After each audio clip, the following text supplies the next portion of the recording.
사도행전 우리 3장 말씀 가운데 베드로가 성전 미문에서 구걸하던 안전뱅이를 치료한 말씀이 우리 1절부터 10절 사이에 기록되어 있는데 말씀을 함께 묵상하며 은혜를 나누고자 합니다. 1절 말씀. 제9시 기도 시간에 베드로와 요한이 성전에 올라갈세. 아멘. 우리 구약 성경을 보면 다니엘이 하나님 앞에 시간을 정해놓고 하루 3번 기도했습니다. 이것이 효시가 되어서 유대인들은 하루 3번 기도를 했어요. 3시와 6시와 9시에 기도를 했는데 오늘 본문 말씀은 베드로와 요한이 제9시에 성전에 올라가서 기도했더라 이렇게 말씀하고 있는 것입니다. 성경의 시간을 우리의 시간으로 바꿔서 계산하게 되면 플러스 6으로 해야 돼요. 그래서 제9시 기도 시간은 오후 3시가 되는 것입니다. 오후 3시. 하루 한 번 기도하는 것도 사실은 쉬운 일은 아닌데 하루 3번 기도한다는 것은 정말로 놀라운 은혜입니다. 하루 기도 1시간 하는 것도 우리가 한편으로는 쉬운 일이 아니지만 또 한편으로는요 하나님의 큰 은혜를 누리는 시간이잖아요. 하루 3번 기도하는 건 어떨까요? 하루 3번 기도하는 거 물론 힘들고 어려운 일이겠지만 그만큼 더 강력한 은혜를 받는 길인 것입니다. 그러므로 우리는 기도가 곧 생명줄이다, 기도가 내가 살 길이다 생각하시고 하루 한 번이 아니라 그 이상 더 기도할 수 있는 우리 성도들이 될 수 있기를 주의 이름으로 축복합니다. 베드로와 요한이 성전에 올라갔다 이렇게 말씀하고 있어요. 여러분들 신앙생활 하는데 기도의 동무, 신앙의 동무가 있으면 서로 붙잡아 줄 수가 있고요, 서로에게 도움과 격려를 줄 수가 있습니다. 내가 기도하는 삶이 좀 약해지면 친구가 나를 또 격려하고 붙잡아 줄 수가 있고요, 친구가 또 기도하는 삶이 연약해질 때 내가 그를 붙잡아 줄 수가 있어요. 그러므로 성경이 말씀하기를 한 사람이면 능히 패하거니와 두 사람이면 능히 감당하나니 삼겹줄은 쉽게 끊어지지 아니한다 이렇게 말씀하고 있습니다. 나 혼자 기도하는 것도 좋지만 기도의 동물을 하나님 주세요 간구하시고 함께 기도하면 더 강력한 은혜가 있는 것이죠. 제9시 기도 시간에 베드로와 요한이 성전에 올라간다 이렇게 말씀하고 있어요. 이 올라간다는 것이 매일 올라갔다는 뜻이에요. 올라갔다라고 하는 뜻이요 능동태로 되어 있어갖고 이 올라가는 거, 성전에 가서 기도하는 거 너무 힘들고 귀찮은 일인데 오늘도 또 기도해야 되나 그렇게 말씀하고 있는 것이 아니라 오늘도 내가 주님을 만나는 시간이 있겠구나 하면서 막 기대에 차서 기쁨으로 주님의 은혜 가운데 할렐루야 아멘 찬송하면서 즐거운 마음으로 성전에 올라갔다는 뜻이에요. 여러분들 우리가 새벽기도 나올 때마다 주일 예배 드릴 때마다 막 기쁘고 사모하는 마음으로 즐거운 마음으로 하나님 앞에 와서 기도하고 찬송할 수 있는 우리 복된 성도들 될 수 있기를 주의 이름으로 축복합니다. 1절만 해도 살펴볼 수 있는 내용이 너무 많이 있습니다. 어디 올라갔다고요? 성전에 올라갔어요. 그래서 기도의 장소로 가장 좋은 것이 어디냐? 바로 예배당입니다. 예배당. 우리는 어디서나 기도할 수 있죠. 우리 하나님은 무소부지하신 하나님이시니까 어느 곳에나 있으신 하나님이니까 그러나 우리가 마음을 집중해서 기도할 수 있는 곳이 어딜까? 바로 예배당. 예배당에 나와서 기도하는 성도들이 가장 복된 것입니다. 그런데 여기서 성전에 올라갔다라고 하는 것은 기도의 장소로서의 예배당을 우리에게 보여주기도 하지만 성전에 올라가. 이 성전은 기본적으로 예수님을 가리키는 거예요. 그러므로 기도하는 자들은 어떻게 기도해야 되는 것일까요? 우리가 어느 곳에 있든지 주님을 바라보고 기도해야 되는 거예요. 주님 앞으로 나아가서 기도해야 되는 것입니다. 주의 이름으로 기도해야 되는 것입니다. 이와 같은 은혜가 있기를. 주님을 바라보며 기도하는 성도들, 주님 앞으로 나아가 기도하는 성도들, 주의 이름으로 기도하는 성도들이 되시기를 주의 이름으로 축복합니다. 2절 말씀이에요. 2절. 나면서 못 걷게 된 이를 사람들이 메고 오니 이는 성전에 들어가는 사람들에게 구걸하기 위하여 날마다 미문이라는 성전문에 두는 자라.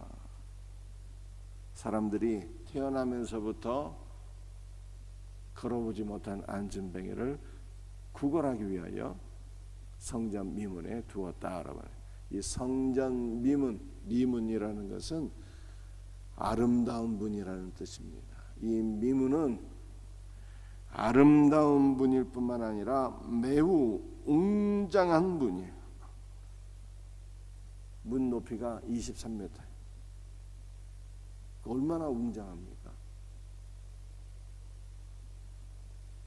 이 문은요 얼마나 아름다운 문인가 하면은 청동으로 만들어진 문인데 표면은 금과 은으로 칠을 했어요. 그래서 멀리서 보게 되면 이 성전 미문은 햇빛에 반사가 되어 갖고요 황금빛이 번쩍번쩍 빛나는 아름다움은 영광의 문이었고요 매우 장엄한 문이었다라고 하는 것입니다.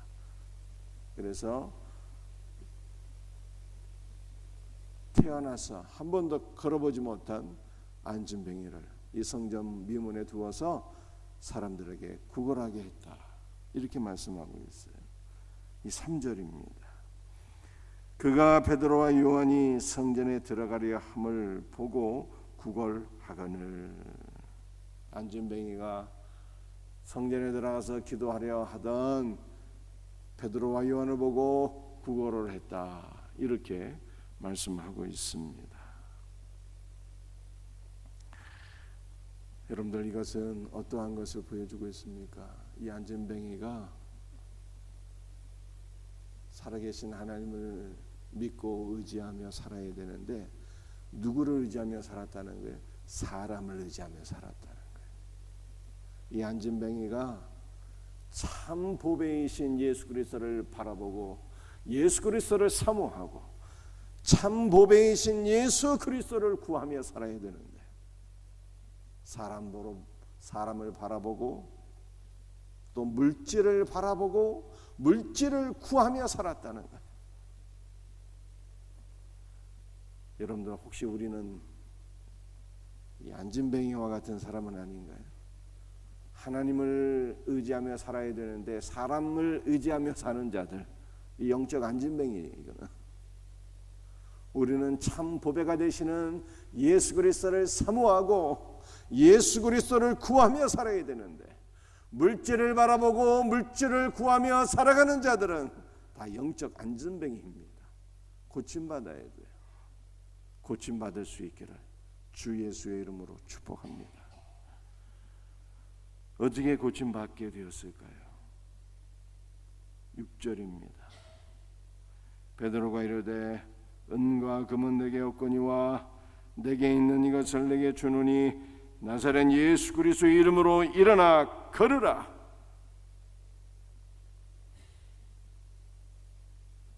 안진뱅이가 베드로와 요한에게서 무엇을 얻을까 하여 구걸을 하는데 베드로가 그를 바라보고 선포하기를 은과 금은 내게 없거니와 내게 있는 것으로 내게 주노니 나사렛 예수 그리스도의 이름으로 일어나 걸으라 라고 말씀했어요.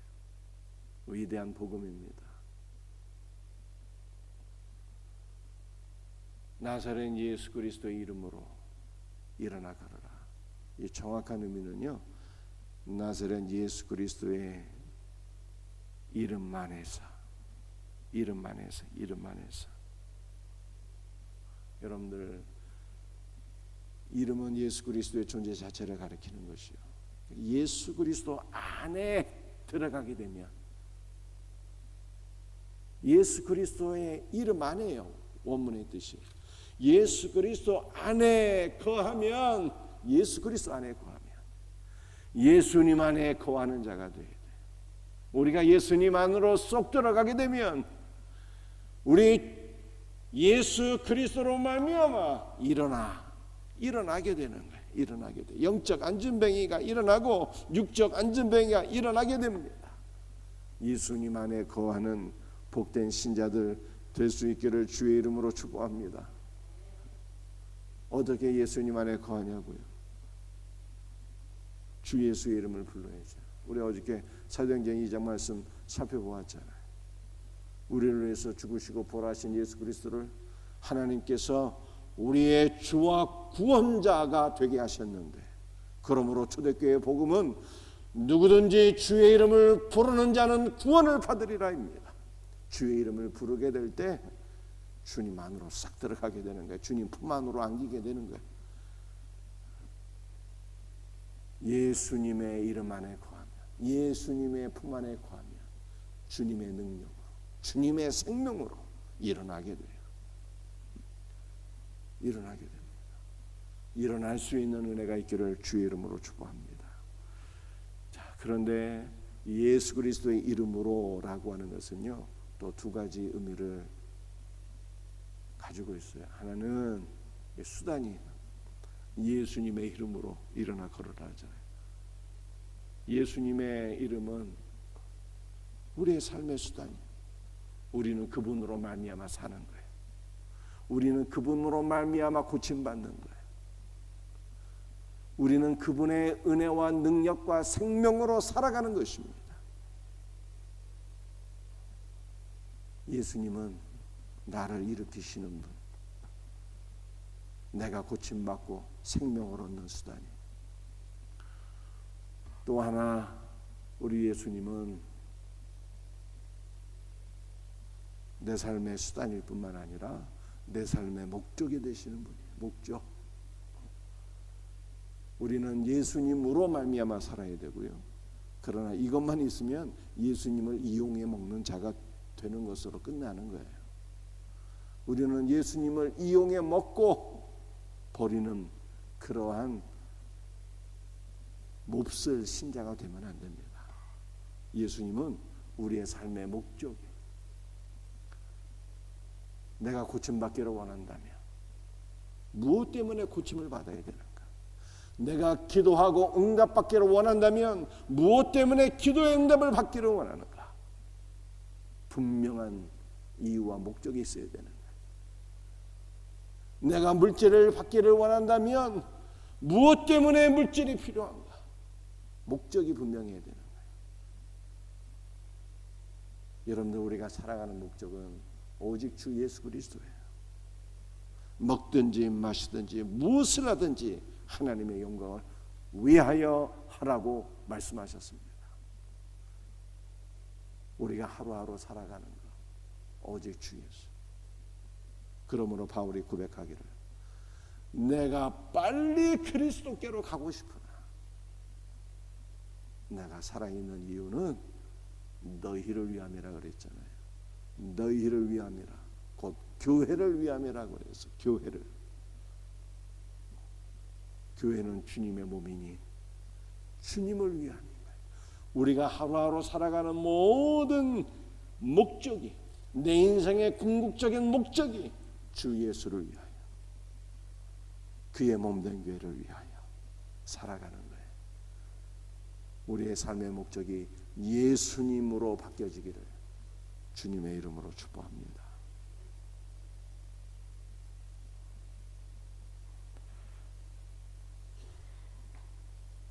나사렛 예수 그리스도의 이름으로 일어나 걸으라. 그런데 이 걸으라의 의미가요, 일어나 걸으라 그랬죠. 일어나 걸으라. 단순히 베드로는 육신적 안진뱅이를 치료하겠다라고 하는 이 선포가 아니었어요. 베드로의 선포는 어떤 선포인가 하면요, 영혼의 안진뱅이가 영적으로 일어나는 것을 의미하는 거예요. 그리고 육신적 안진뱅이가, 태어나면서 한 번도 걸어본 적 없는 안진뱅이가 일어나는 것, 둘 다를 포함하는 선포였어요. 나사렛 예수 그리스도의 이름으로 일어나 걸으라 라고 말씀했을 때 어떤 역사가 일어나게 되었습니까? 8절, 뛰어서서 걸으며 그들과 함께 성전으로 들어가면서 걷기도 하고 뛰기도 하며 하나님을 찬송하니. 예수 그리스도의 이름으로 선포하니까, 예수 그리스도의 이름으로 일어나 걸으라 하니까 그 사람이 벌떡 일어나서 걷고 뛰며 안진뱅이가 고침을 받게 되었습니다. 그런데 단순히 육신적 안진뱅이만 고침받은 게 아니에요. 그 사람이 어떤 일을 하게 되었습니까? 걸으며 뛰며 성전으로 들어가서, 예수께로 들어가서 하나님을 찬송했다는 거예요. 하나님은 영적 안진뱅이가 고침을 받게 되었어요. 태어나서 한 번도 성전에 들어가 본 적이 없었는데, 한 번도 하나님을 찬송한 적이 없었는데, 이 안진뱅이가 고침을 받아서 성전 안으로 주 예수께로 뛰어들어가서 하나님을 찬송하게 되었다. 영적 안진뱅이가 고침을 받게 된 거예요. 이 놀라운 은혜가 우리 모두에게 있기를 주 예수의 이름으로 축복합니다. 오늘 제가 말씀드린 거 다 잊어버려도 주 예수의 이름만 기억해도요, 성경의 가장 중요한 핵심을 이해하는 거예요.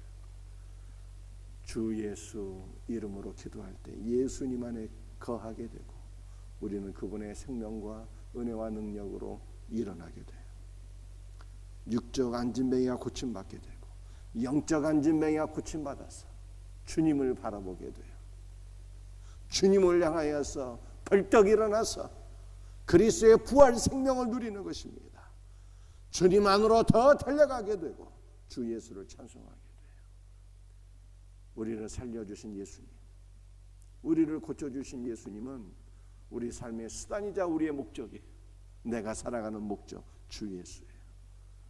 이 놀라운 은혜가 우리 모두에게 있기를 주의 이름으로 축복합니다. 기도하시겠습니다.